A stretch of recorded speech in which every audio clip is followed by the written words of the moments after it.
Hello friends, my self अभी और we are going to start UPSC go channel Vision IAS की जो monthly magazine जिसको हम सब मिलकर कंटिन्यू कर रहे थे। उसके अंदर सबसे सारे टॉपिक्स मोस्टली कंप्लीट हो चुके हैं। उसके अंदर अब एनवायरनमेंट और सोशल इश्यू और साइंस के कुछ टॉपिक्स बाकी है, कुछ इकोनॉमी की है और एनवायरनमेंट तो बहुत जल्दी फिनिश हो जाएगा। नाउ आज हम टॉपिक पढ़ रहे हैं एग्रो फॉरेस्ट्री। ठीक है, एग्रो फॉरेस्ट्री का मतलब होता है कि एग्रीकल्चर और फॉरेस्ट जहाँ दोनों चीज़ें मिल जाए उसको बोलते हैं एग्रो फॉरेस्ट्री। सिंपल मतलब है इसका। अब अपन यहाँ से टॉपिक को कंटिन्यू करते हैं। Recently the centre released a fact sheet to promote agro forestry prepared by the Indian Council of Forest Research and Education. कि Indian Council of Forest Research and Education, तो सबसे पहले ये पढ़ लेते हैं Indian Council of Forestry Research and Education क्या है। तो ये एक ऑटोनोमस काउंसिल है किसके अंदर में, जो कि ministry of environment forest and climate change के अंदर आती है। ऑब्जेक्टिव क्या है इसका, तो इसका ऑब्जेक्टिव है कि मतलब ऑर्गेनाइज करना for taking care of Forestry research education and extension needs of the country की एक्सटेंशन नीड्स, एजुकेशन और फॉरेस्ट्री रिसर्च पर फोकस करना। समझना इस चीज़ को कि एक तो फॉरेस्ट्री रिसर्च, एक एजुकेशन और एक extension needs of the country, उस पर फोकस करना। ऑर्गेनाइजेशन कौन सा है, तो 9 regional research institution and 5 centres in different biogeographical regions of the country. तो ऑर्गेनाइजेशंस कौन कौन से, 9 रीजनल रिसर्च इंस्टीट्यूट्स है। ठीक है, इसकी organisation and 5 central in different in biogeographic region of the country के जो 5 डिफरेंट मतलब 5 सेंटर जो डिफरेंट बायोजियोग्राफिक रीजन है कंट्री के, वहाँ 5 सेंटर बने हुए हैं और 9 इसके रीजनल रिसर्च इंस्टीट्यूट है Indian Council of Forest Research and education. इसका काम क्या है, मेन फोकस ये क्या काम करती है, एक तो रिसर्च फॉरेस्ट जो मतलब अपन बोलते हैं ना वनों के ऊपर जो रिसर्च शोध का काम करना, एजुकेशन का काम करना and extension needs of the country, और कंट्री की एक्सटेंशन नीड्स पर फोकस करना। उसके अलावा now the report release details of cultivating 36, जो ये रिपोर्ट है वो रिलीज करती है डिटेल्स जिसके अंदर कल्टिवेट करना 36 species including bamboo that are suitable for the agro forestry system and biome, ये जो क्या बोलते हैं इसको, geome gardens, sorry biome gardens. 1 second में बताता हूँ आपको। इसके अंदर क्या, ये रिपोर्ट के अंदर क्या ऐसी 36 स्पीसीज है जिसके अंदर बम्बू है, और ये जो बम्बू है और जो गार्डन्स है बायोम गार्डन्स है इसको इंक्लूड किया गया है। 36 स्पीसीज जो है उस मतलब जो ये रिपोर्ट 36 स्पीसीज को बता रही है उसके अंदर क्या क्या, एक तो लेक्यूना लिक्यूफेला। अभी इसको मैं आपको हिंदी में समझा देता हूँ, इसको 1 सेकंड आपका मैं पढ़ लोगे अभी पता चल जाएगा। ये देखो, इसको हिंदी का मतलब होता है सबुबुल, एक पेड़ है जो कम पानी हम देख रेख पर भी बहुत तेज़ी से बढ़ता है। ये साल भर हरा रहता है, एक बार लगा देने पर ये बड़ी तेज़ी से फैलता है। इसका उपयोग ईंधन एवं बायोमास के लिए बहुत उपयोगी पाया गया है। इसकी लकड़ी बहुत कमज़ोर होती है। शायद आपको मेरे को पढ़ाने की वापस नीड नहीं है, लेकिन फिर भी मैं आपको समझा देता हूँ कि जो लेक्यूना लिक्योसिफाला, जो ये मतलब इसका प्रोनाउंसिएशन अगर मुझसे सही नहीं हो रहा हो तो इसका मतलब है हिंदी में सुब्बुल।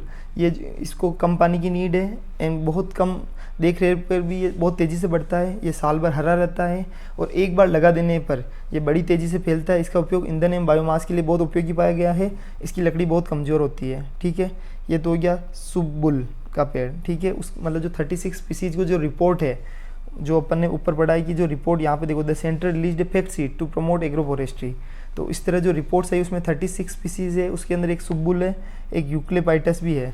और यूक्लिपाइटस का मतलब क्या होता है, नीलगिरी। जो नीलगिरी का पेड़ होता है मुख्य रूप से ऑस्ट्रेलिया और तस्मानिया में पाए जाने वाला पौधा है। याद रखना, ऑस्ट्रेलिया और तस्मानिया में पाए जाने वाला पौधा है। इसके अलावा भारत, उत्तरी और दक्षिणी अफ्रीका और दक्षिणी यूरोप में भी नीलगिरी के पौधों की खेती की जाती है। दुनिया भर में इसकी लगभग 300 प्रजातियां प्रचलन में है। ये पेड़ काफ़ी लंबा और पतला होता है। याद रखना, नीलगिरी का पेड़ सबसे ज़्यादा कहाँ, ऑस्ट्रेलिया और तस्मानिया में पाया जाता है। उसके अलावा भारत, उत्तरी और दक्षिण अफ्रीका, दक्षिणी यूरोप में भी नीलगिरी के पौधों की खेती की जाती है। दुनिया भर में 300 प्रजातियां हैं। ये सारी चीज़ें याद रखनी है तभी जाके काम चलेगा। अब अभी यहाँ पे देखो, subabul is considered an invasive species, जो अपन ने ऊपर पढ़ा है दैट ये इन्वेजिव स्पीसीज है, यानी जो कि दूसरों पर आक्रमण करती है। that has been reported as a weed in more than 20 countries according to a international union for conservation of nature। जो IUCN का डेटाबेस है उसके हिसाब से ये एक इन्वेजिव स्पीसीज है।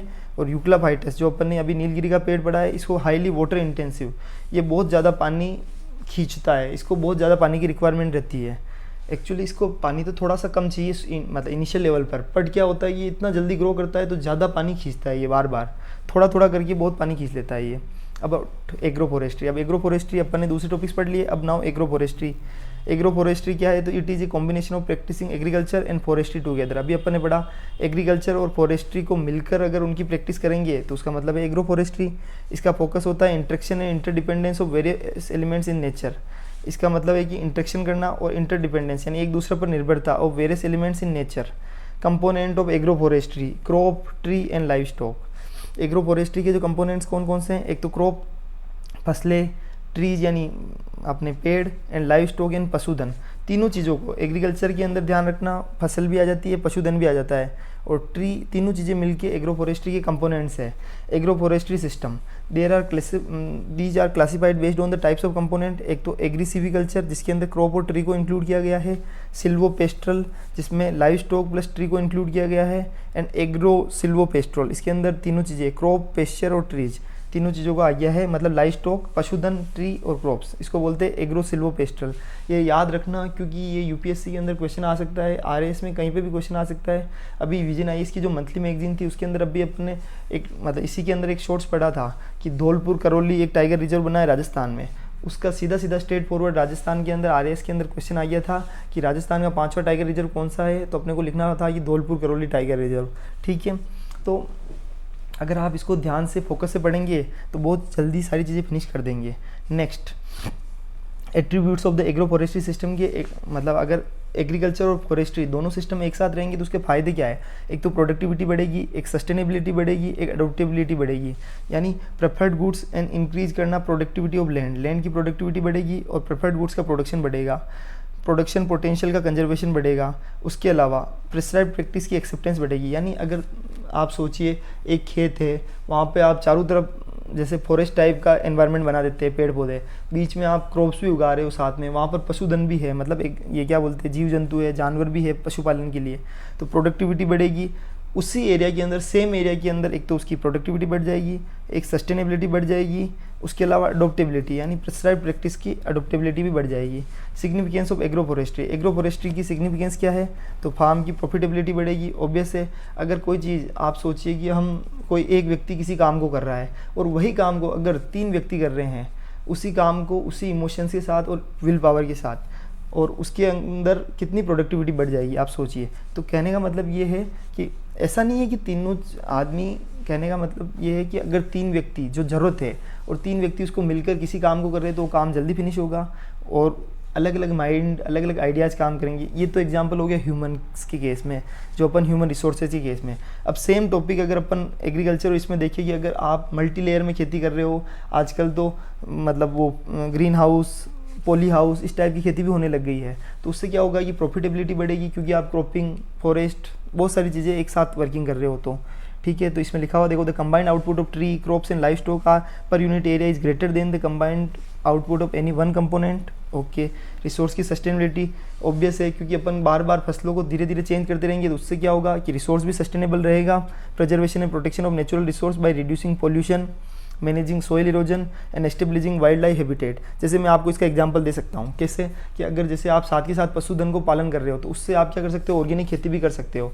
उनका जो मल निकलता है, जो गोबर बोलते हैं जिसको, उससे गोबर गैस का भी आप प्रोडक्शन कर सकते हो, चाहो तो उस गोबर का आप खेतों में भी यूज कर सकते हो। उससे क्या होगा, क्रॉप्स की प्रोडक्शन भी बढ़ेगी। उन्हीं फसलों को कौन खाएंगी, क्रॉप मतलब अपने पशु खाएंगे, उससे दूध, मिल्क का प्रोडक्शन भी हो सकता है। तो आप इंटरडिपेंडेंस का यूज करके प्रॉफिटेबिलिटी को बढ़ा सकते हो, सस्टेनेबिलिटी को बढ़ा सकते हो, इनपुट कॉस्ट को कम कर सकते हो। जैसे कि मैंने आपको समझाया कि by generating mulch, leaf litter as manure and biopesticides from tree component. अभी मैंने ये सारी चीज़ समझा दी कि भाई गोबर का यूज़ आप किसके अंदर कर रहे हो, खाद के रूप में, तो उससे क्या होगा, कॉस्ट कम हो जाएगी। बायोडाइवर्सिटी कंजर्वेशन, कंबाइनिंग ट्री को कंबाइन करना, crops and live stock creates a more diverse ecosystem supporting A broader range of species.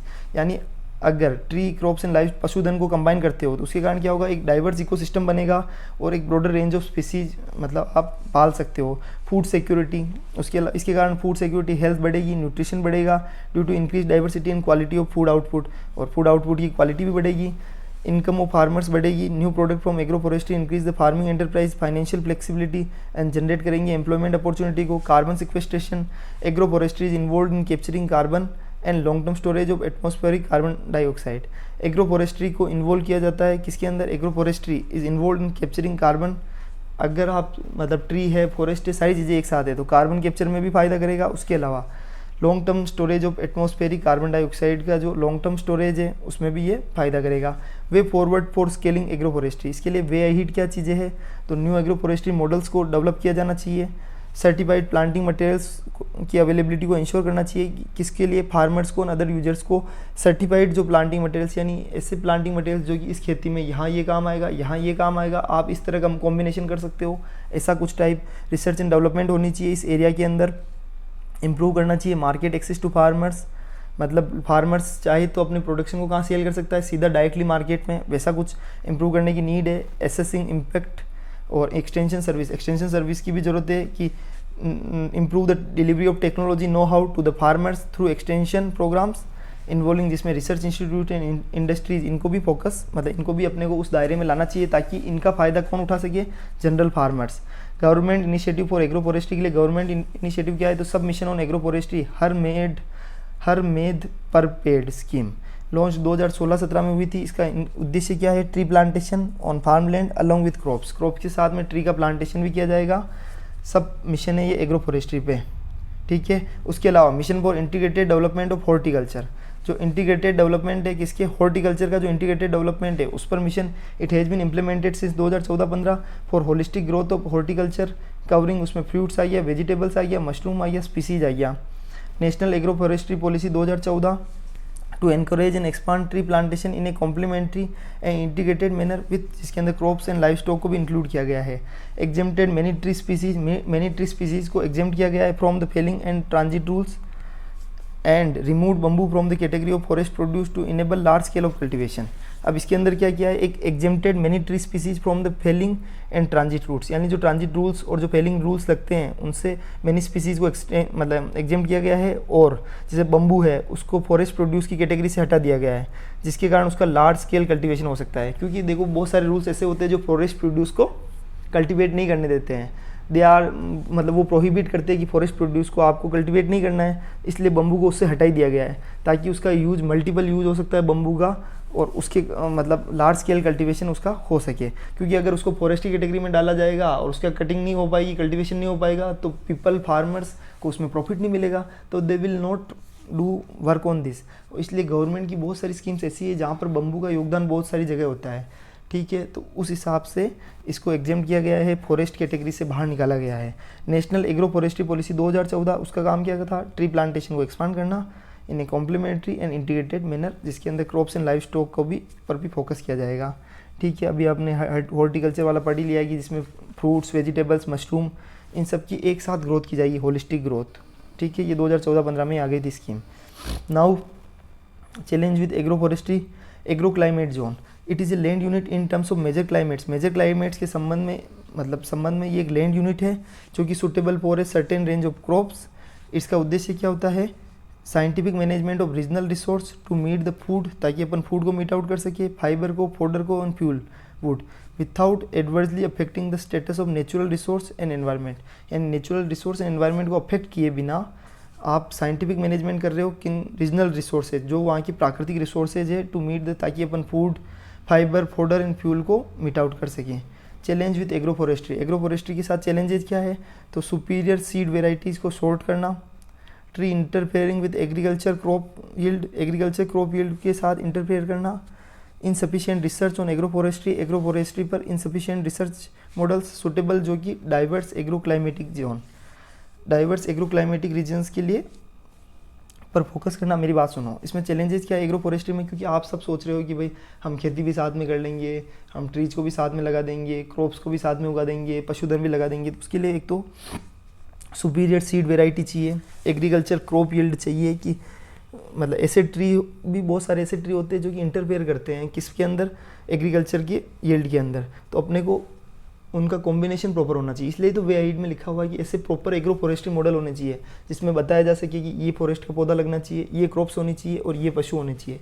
जो तीनों का कॉम्बिनेशन अगर होता है तो यील्ड जो बढ़ेगी, ऐसा कुछ, ठीक है। Insufficient research on agro forestry model suitable for the diverse agro climatic reason. Long tree gestation यानी लंबे, अगर आप जैसे अपन अमरूद की खेती करते हैं तो उसमें 3 साल लग जाते हैं, ठीक है, तो ऐसा long tree gestation period resulting in delaying investment returns. तो अगर 3 साल तक, तो इसके लिए इन्वेस्टमेंट 3 साल तक मेंटेन करके रखना पड़ेगा, उसके बाद रिजल्ट मिलेगा ऐसा। तो long tree gestation period, lack of market mechanism for tree growth के लिए मार्केट मैकेनिज्म में कमी, और a dearth of remuneration for undertaking tree cultivation. A dearth of remuneration का डेअर्थ है किसके लिए? फॉर अंडरटेकिंग ट्री कल्टीवेशन को अंडरटेक करने के लिए। ये समझ में आ गया। अब एक आपको नेक्स्ट टॉपिक पढ़ रहे कंप्रेस्ड बायोगैस। सिंपल है, बहुत सारी चीज़ें इजी है, धीरे धीरे पढ़ते जाएंगे, ख़त्म करते जाएंगे, आगे बढ़ते जाएंगे। हमारा टारगेट हमेशा यही रहता है कि आपको चीज़ें समझ में आए। मैंने अभी आपको जैसे वो ये हिंदी के अंदर सुबुल वाला पेड़ पढ़ाया था जो अपन ने पढ़ा था, जैसे अभी मैं आपको वापस से बता देता हूँ एक बार, ताकि आपको ये, जैसे ये अपन ने इसको पढ़ा कि सुबुल वाला पेड़, ठीक है, इसके अंदर ये बहुत तेज़ी से बढ़ता है, हरा रहता है, ये सारी चीज़ें। उसके अलावा नीलगिरी का पेड़, ये सारी चीज़ें अपन ने साथ के साथ पढ़ ली है, ठीक है, ये भी कंप्लीट हो गया है। नेक्स्ट मैं क्या कह रहा हूँ, अगर अपन सारी टॉपिक्स को ईमानदारी से पढ़ेंगे, धीरे धीरे सारी चीज़ों को कंप्लीट करते जाएंगे, तो वन डे ऐसा आएगा कि सारी चीज़ें सॉर्ट आउट होती जाएगी। Now you have to complete the target and अपने आप को कीप मोटिवेटेड बनाए रखो और आगे बढ़ते रहो। कंप्रेस्ड बायोगैस CBG, इसका मतलब होता है कि parliamentary standing committee on petroleum and natural gas submitted an action taken report on it's earlier recommendation on the subject review of the implementation of CBG सतत। सबसे पहले इसको पढ़ने से पहले मैं ये पढ़ा देता हूँ, मतलब मैं आपको समझा देता हूँ कि पार्लियामेंट्री स्टैंडिंग कमेटी ने क्या किया है। जो parliamentary standing committee on petroleum and natural gas, उन्होंने सबमिट किया है एक्शन टेकन रिपोर्ट। किस पर?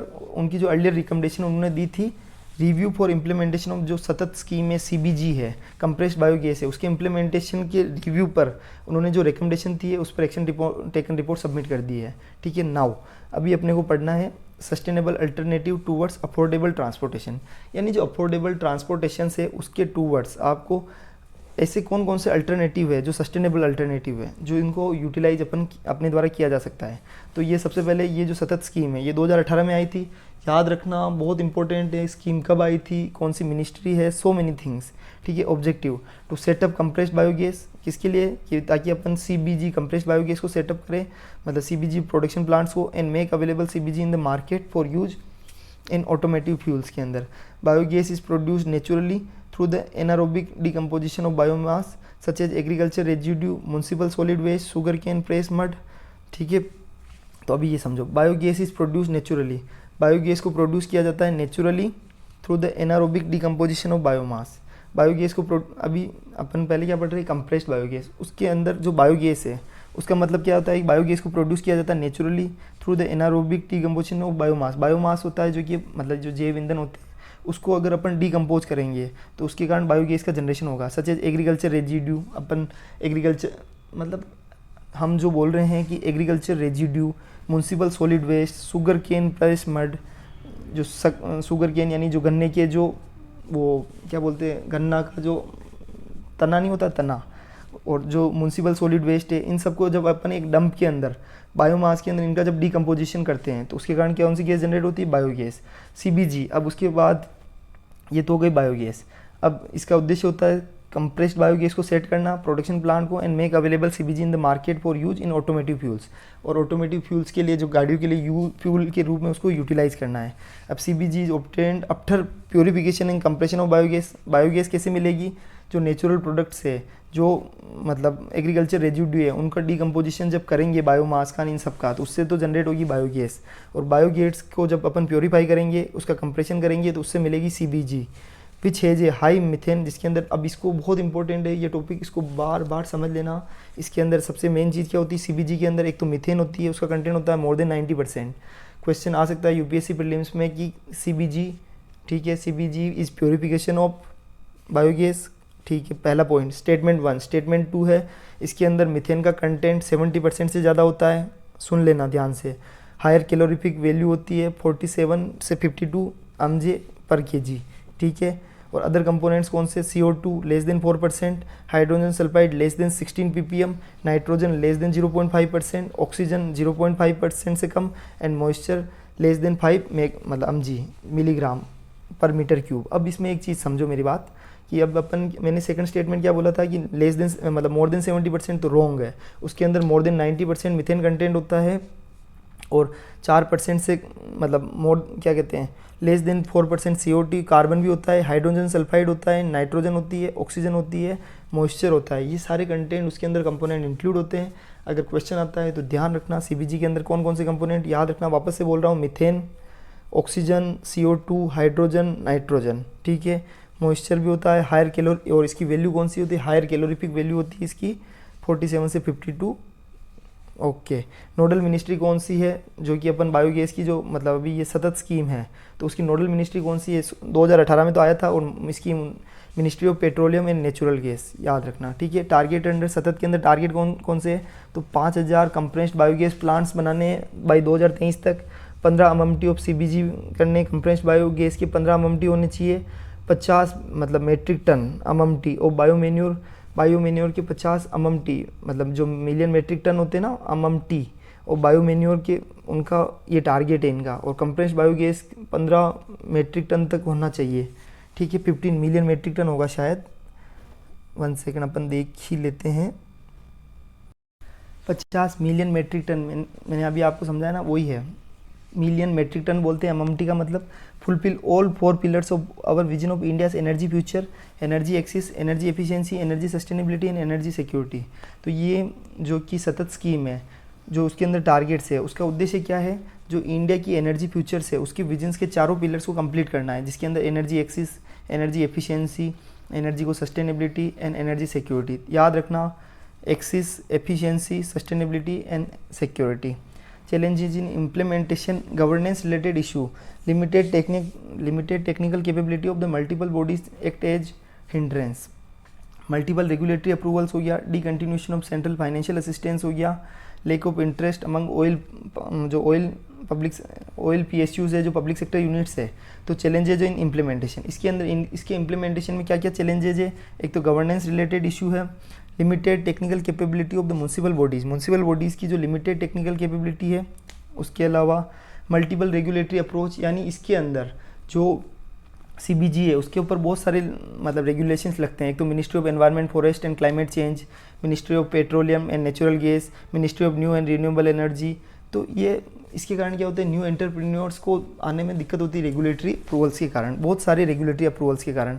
डिसकंटिन्यूशन ऑफ सेंट्रल फाइनेंशियल असिस्टेंस का डिसकंटिन्यू कर दिया गया सिंस अप्रैल 2021 से for extending support to new and renewable energy project, क्योंकि न्यू एंड रिन्यूएबल एनर्जी जो प्रोजेक्ट है उसको सपोर्ट करने के कारण जो अप्रैल 2021 से CBG के लिए जो सेंट्रल फाइनेंशियल असिस्टेंस दी जाती थी उसको डिसकंटिन्यू कर दिया गया है।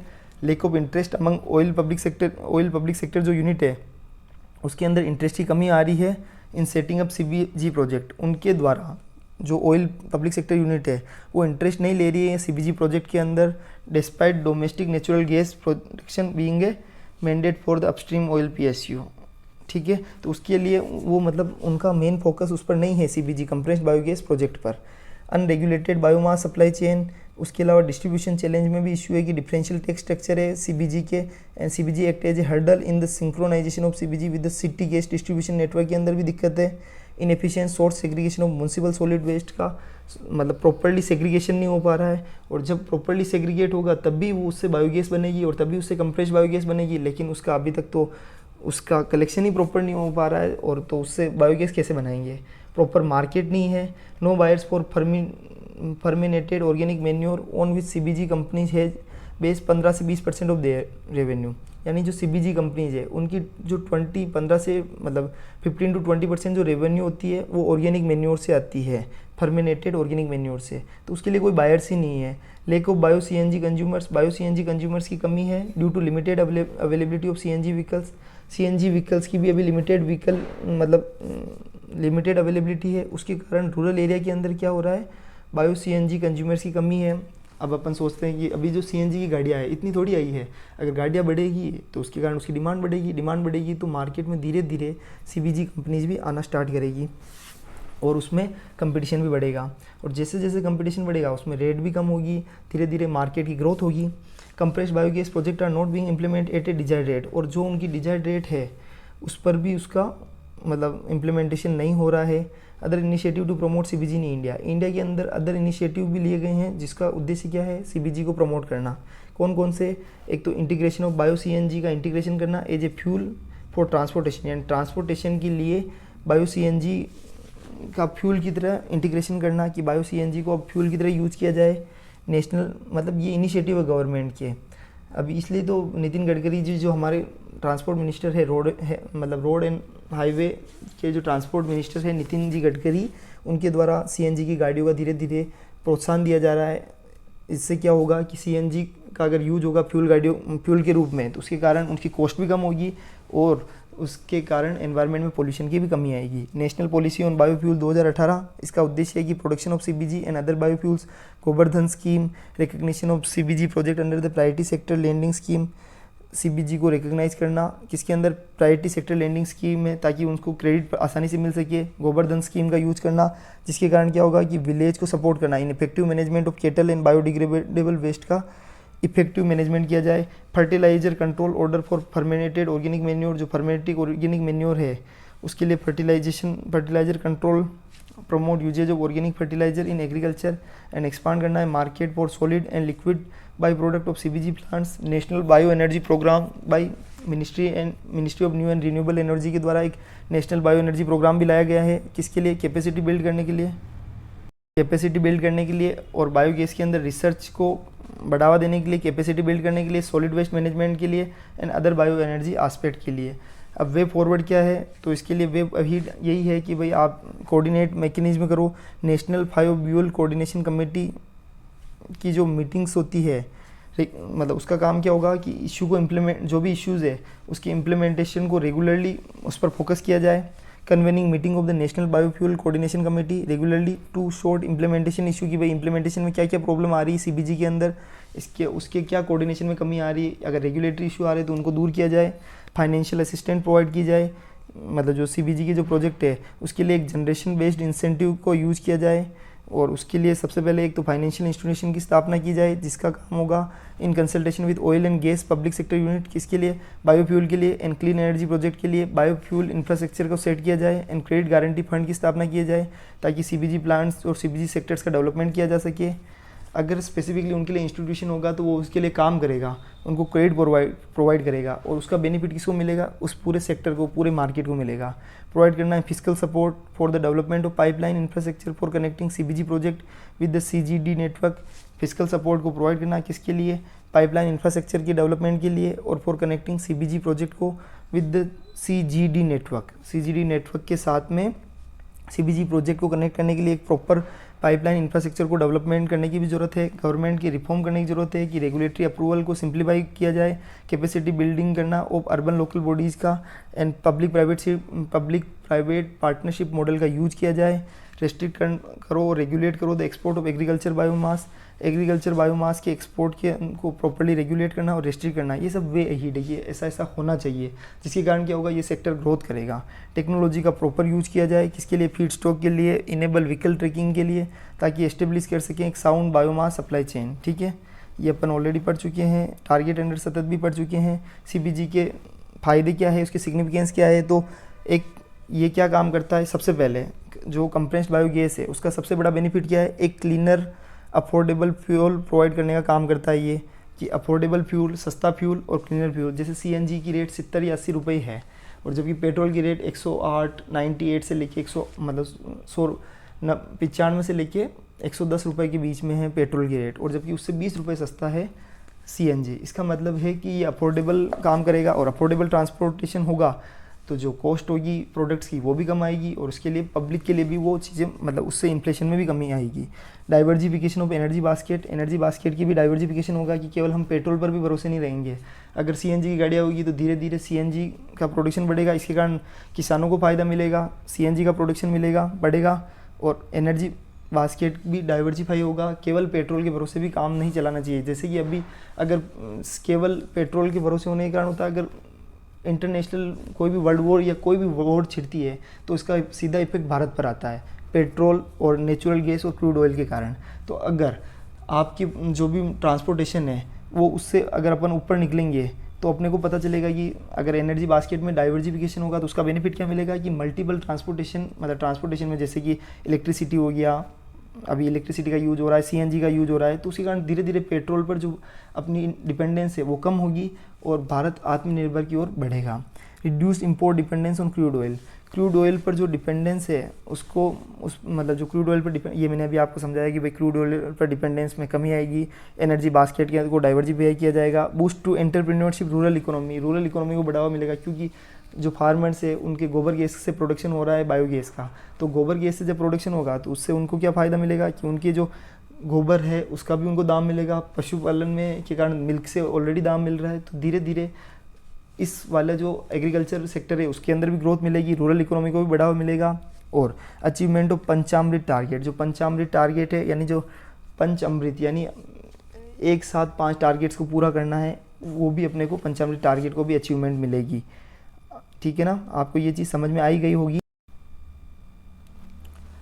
इसके अलावा पंचामृत जो टारगेट है उसको भी अपन साथ ही पढ़ लेते हैं कि भाई पंचामृत टारगेट का मतलब क्या होता है। तो उसके अंदर 5 टारगेट्स होते हैं जो पंचामृत टारगेट है। एक तो इंक्रीज करना नॉन फॉसिल फ्यूल कैपेसिटी को बाई 500 गीगावाट बाई 2030, यानी 2030 तक हमको 500 गीगावाट तक अपनी नॉन फॉसिल फ्यूल कैपेसिटी को बढ़ावा देना है। उसके अलावा एनर्जी रिक्वायरमेंट 50% ऑफ जो एनर्जी रिक्वायरमेंट है वो रिन्यूएबल एनर्जी से आनी चाहिए बाई 2030। कि अभी क्या कर रहे हैं अपन कि जो एनर्जी की रिक्वायरमेंट है, जैसे मोस्टली उसमें से जो एनर्जी की रिक्वायरमेंट है मोस्टली एनर्जी की रिक्वायरमेंट है वो कहाँ से पूरी हो रही है, जो मतलब जो अपन ये दूसरे जो सोर्सेज होते हैं ऑयल के sources, fuel oil, natural gas, यहाँ से पूरी हो रही है। बट रिन्यूएबल एनर्जी सोर्सेज में कौन कौन से आ जाएंगे, जिसके अंदर पवन ऊर्जा, सौर ऊर्जा, इनका यूज करके अगर अपन रिन्यूएबल जो एनर्जी रिक्वायरमेंट है उसको पूरा करना है। उसके अलावा टोटल प्रोजेक्टेड कार्बन एमिशन को रिड्यूस करना है by 1 billion ton from now to 2030 तक। कितना टोटल जो प्रोजेक्टेड कार्बन एमिशन को 1 बिलियन टन से कम करना है। उसके अलावा 2030 तक 40 reduction of carbon intensity of the economy की जो कार्बन इंटेंसिटी है, जो कि इकोनॉमिक मतलब जो अपन इकोनॉमी के कारण जो कार्बन इंटेंसिटी है उसको रिड्यूस करना है बाई 45% बाई 2030 ओवर 2005 लेवल्स, यानी 2005 के जो लेवल्स तक अपने को वापस लेके आना है, उसको 45% तक रिड्यूस करना है 2030 तक, 2005 के लेवल से 45% तक रिड्यूस करना है। और नेट जीरो एमिशन का टारगेट पूरा करना है कब तक, 2070 तक। जिस नेट जीरो एमिशन का मतलब होता है कि कार्बन का जो प्रोडक्शन हो रहा है और कार्बन की जो खपत हो रही है वो जीरो पे आ जाए। मतलब अब जीरो, उसके अंदर कार्बन एमिशन में ग्रोथ और कुछ नहीं हो रही है, बस बराबर है, जितना बढ़ रहा है उतना ही घट रहा है। ठीक है, तो ये हो गया जो पंचामृत है, इसका समझ में आपको पंचामृत टारगेट भी समझ में आ गया होगा। तो कहने का मतलब है कि अगर अपन कंप्रेस्ड बायोगैस के जो प्लांट्स लगाएंगे तो उसका फ़ायदा कहाँ मिलेगा, पंचामृत टारगेट को पूरा करने में भी मिलेगा। Thank you so much. आपको मेरे हिसाब से सारे टॉपिक समझ में आए गए होंगे। अब सिर्फ एनवायरनमेंट का मेरे हिसाब से एक लेक्चर ओनली बाकी है एनवायरनमेंट का, जिसके अंदर टाइडल एनर्जी और कुछ सोर्स इन न्यूज है, उसको कंप्लीट करके अपन दूसरे टॉपिक्स पे आगे बढ़ जाएंगे। Thank you so much. जय हिंद, जय भारत। अगर आपको मेरी स्पीड स्लो लगती है तो आप 1.25 पर करके देख सकते हैं। अगर वॉल्यूम में भी कुछ दिक्कत हो तो आप मुझे बताइए, हम सब मिलके इस चीज़ को सॉर्ट आउट करेंगे और आगे बढ़ेंगे। Thank you so much. जय हिंद, जय भारत। और सब्सक्राइब कीजिए, शेयर कीजिए, कमेंट कीजिए। Thank you so much.